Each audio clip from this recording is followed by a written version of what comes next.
me and John look like I'm becoming family at the Board of Education. I never thought that would happen, but I thank God for miracles. First, I want to thank you, Dr. Adams, for taking our tax dollars and not wasting them anymore. I like the transparency. People work hard, and it's good to see that the money was really put in use. I came about 2 years ago, made a lot of comments, and I see that you heard me. I asked you to stop contracting out of the metropolitan area and start taking our parents and put them to work. Invest in your own product and what you're doing.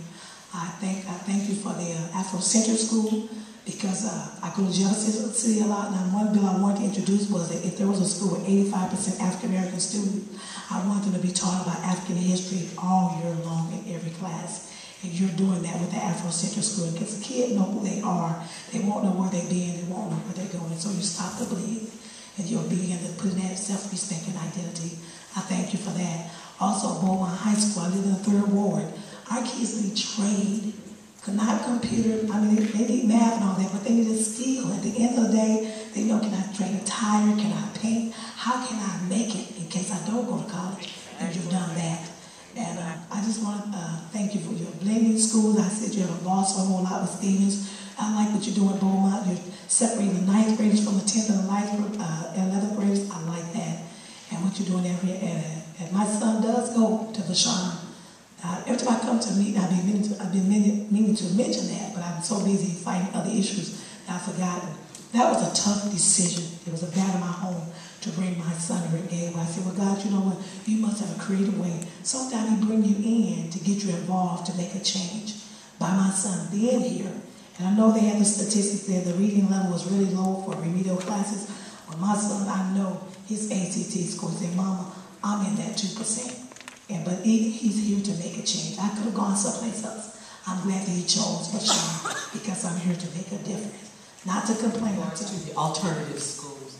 I'm having some issues with not having an in-house suspension at all the schools. I recently had an experience as a parent of a St. Louis Public School student.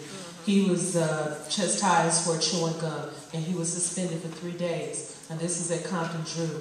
And I was very concerned, because I was thinking all this time my child was sitting at home, he could be at school, but there he was at home. And there was no in-school suspension there for him. And he's a really good student, an A-B student, so I'm just trying to understand, why is it that you continue to take the resources away to talk to the students and find out why we're having such an increase in students that need the alternative schools, need to go to these schools. Because a lot of our students are having some really serious issues like alcoholism, drug abuse, not having anyone at home. And we are taking away the very people, just say for instance like the parent liaison person who could go, and we have kids who need glasses. We don't have people that can come and follow through, those kind of things. So our children still have some serious issues. And according to the budget, these resources are going to be gone. And then I have a question also about the reading. We have a serious issue with reading in St. Louis Public School. We have so many students who are not reading at grade level. And according to the budget, I didn't really see programs there that would address the issue of reading. I understand that there is a program here on where the students can tutor one another, but I'm hoping that eventually you'll institute a program where students will be able to tutor one another, and if they're, if they're making really good grades, and receive compensation. I understand that the average tutor gets something like $1,400 a year, and they probably get 2 to 4 hours a week worth of tutoring. And I think that will help a lot of our students who are financially stressed at home, that might not come to school because they don't have the tennis shoes, or they might not have the extra coat that they need during the winter time. The librarians. I noticed that a lot of the schools that the librarian, if they're not there, they don't have a library program. And reading is fundamental, so I think that, I'm hoping that there's a way that you can bring those librarians back and figure out a way to keep them, because because our kids really needed it. And I found the librarian so essential in my son's school because she was inviting. She would invite the students in, and my son would bring lots of books home, and he was excited about reading. So I'm hoping that we can bring the excitement back that the students need to feel, because a lot of them don't have libraries. And I'm hoping you might even think about e-books if you get in this $1 million grant, just like other school districts, and perhaps even at the end of the year allow our students to have the e-books at the end of the year, you know, because a lot of our students don't have those at home. And last but not least, our board has, the state took our board over in 2007, and we have yet to get any type of funding, even though the law said that we have a obligation to report and audit the district. And I know that we have made a request to receive some type of budget.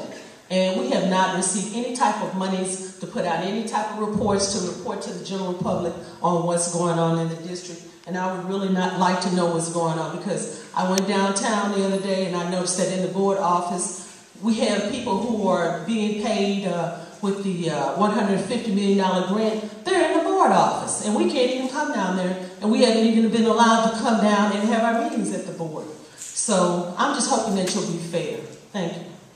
Thank you very much.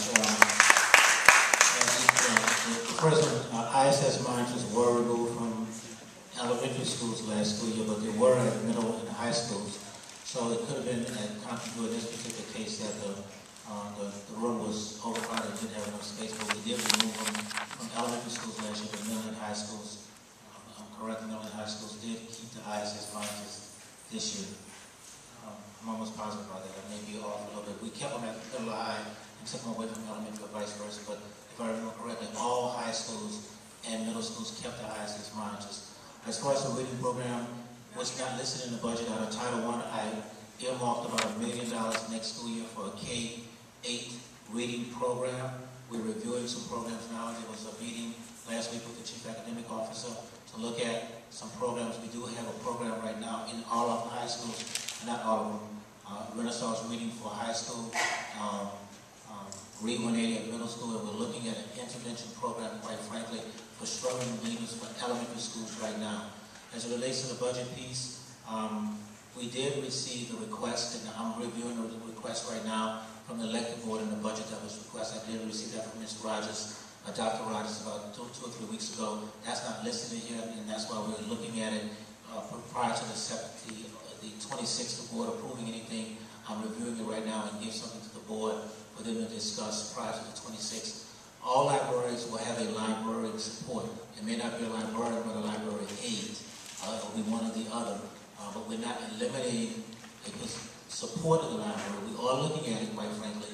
There were 20 proposed cuts right now for librarians. Principals are going to be providing to me what kind of support they anticipate having.